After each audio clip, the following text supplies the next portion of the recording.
We have two populations that we're going to concentrate on over the next 3 years. And one is services to seniors in Prince Edward Island, and the other is services to children with complex needs.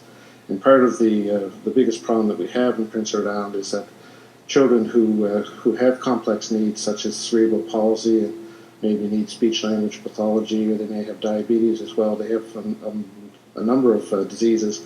The amount of services that we have available for these children is not very good, to be frank.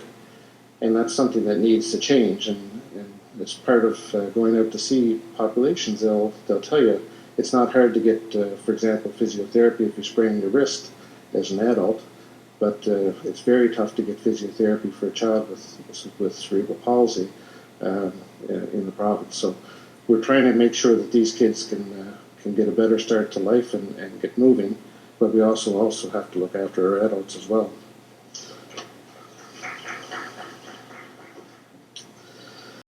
Yes, this question is from Jeff in Charlottetown.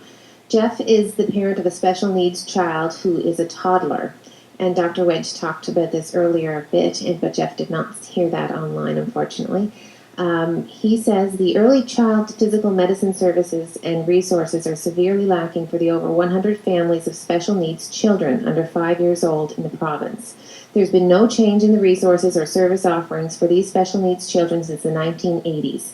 When these children don't get the help they need, it's stressing everybody connected to the child.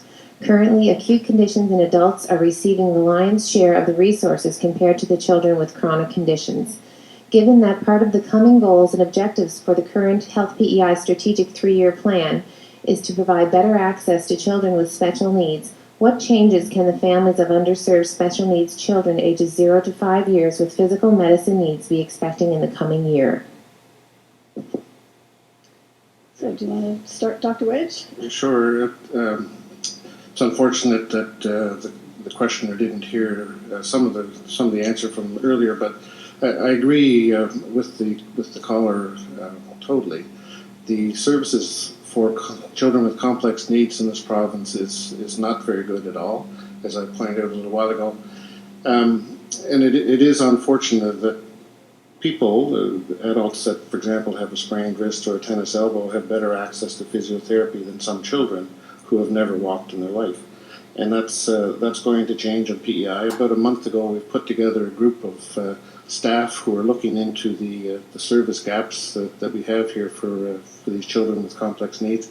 And it's not just physiotherapy, it's all sorts of therapy. It's speech-language pathology, services for autism, services for asthma, and education, that kind of thing. There's a number of services that we have to try and figure out what the gaps are, and then figure out a way to deliver that and provide better service to children.